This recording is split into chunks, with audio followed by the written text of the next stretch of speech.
জন্মদিন ঠিক হয় না, তাই আমিও রেডি হয়ে গিয়েছি। এবারে ঠাকুর পুজো করবো, বার করে গিফট চাইবো, আগে গিফট চাইবো তারপর ঠাকুর পুজো করবো। আমার তো চাইতো আমি আগে গিফট নেবো। গিফট করবো।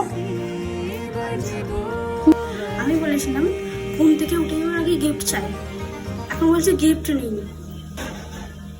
আমি জানি হাতে কিছু নেই, এইটুকু গিফট হাতে 1 টাকার কয়েন দেখাই না, ওই ছোট 1 টাকার কয়েন দেবে নিশ্চয়ই। আরে দেখাই না, দাও দাও দাও, যা গিফট আছে তাই যাবো, আবার দেখি। চোখ বন্ধ কর। গোল গোল, আরে এটা কি? Nose pin. আমার নাকে হবে তো, আমি তো এই কারণেই নাকে পড়তে পারি না।